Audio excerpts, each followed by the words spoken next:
ରାମ ଲକ୍ଷ୍ମଣ ଜାନକୀ ଜୟ ବୋଲ ହନୁମାନ କି।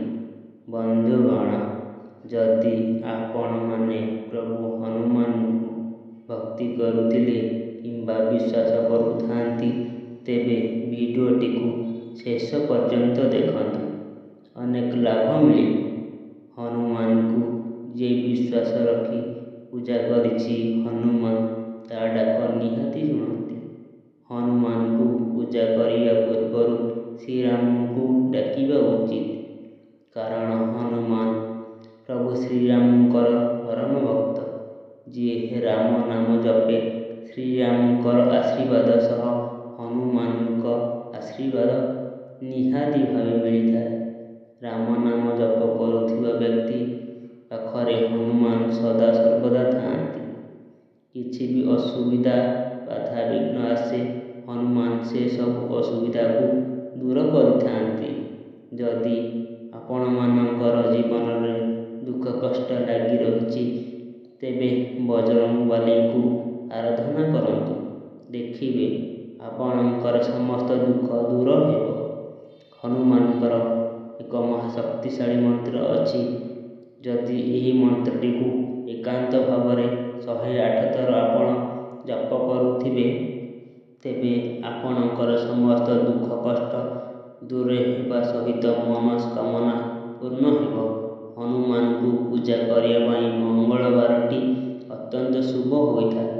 ଆପଣ ଚାହିଁଲେ ମଙ୍ଗଳବାର କିମ୍ବା ଶନିବାର ଦିନ ପୂଜା କରିପାରିବେ। ଯଦି ଶନିବାର ଦିନ ଆପଣ ପୂଜା କରନ୍ତି, ତେବେ ଆପଣଙ୍କର ଶନି ଦୋଷ ମଧ୍ୟ କଟିଥାଏ।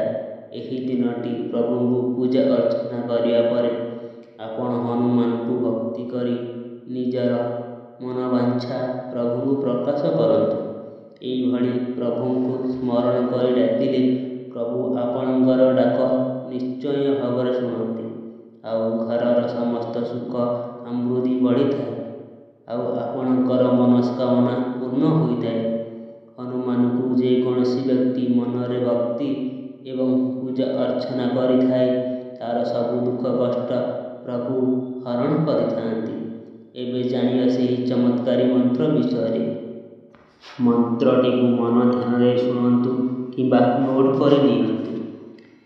ଓମ୍ ऐं ह्लीं କ୍ଳିଂ ଚାମୁଣ୍ଡାୟ ବିଛେ ହନୁମଦ୍ ଭୀମ ନୀଳ ବୀରାୟ ହୁଁ ଫଟ୍ ସ୍ୱାହା। ପ୍ରଭୁ ହନୁମାନଙ୍କର ଏହା ଏକ ଗୁପ୍ତ ମନ୍ତ୍ର ଅଟେ। ଯଦି ଆପଣ ସତରେ ବହୁତ କଷ୍ଟରେ ଥାଆନ୍ତି କିମ୍ବା ଅସୁବିଧାରେ ରହୁଛନ୍ତି, ଏହି ମନ୍ତ୍ରଟିକୁ ଭକ୍ତି ସହକାରେ 108 ଥର ଜପ କରନ୍ତୁ। ଦେଖିବେ ଆପଣଙ୍କ ଜୀବନରେ ଦୁଃଖ କଷ୍ଟ ସବୁଦିନ ପାଇଁ ଚାଲିଯିବ। ଆପଣଙ୍କର ଯେତେ ଶତ୍ରୁ ଥାଆନ୍ତୁ କିମ୍ବା ଗୁପ୍ତ ଶତ୍ରୁ ଥିଲେ ମଧ୍ୟ ସେସବୁ ଆପଣଙ୍କ ଆଗରେ ମୁଣ୍ଡ ନୁଆଁଇବେ। ଏହି ମନ୍ତ୍ରଟିକୁ ଆପଣ ଗୁପ୍ତ ରଖିବେ, କାରଣ ଏହା ଏକ ରହସ୍ୟମୟ ମନ୍ତ୍ର ଅଟେ, ଯିଏକି ଆପଣଙ୍କ ଦୁଃଖ କଷ୍ଟ ଦୂର କରିଥାଏ। ଅଯଥାରେ ଏହା ଜପନ୍ତୁ ନାହିଁ।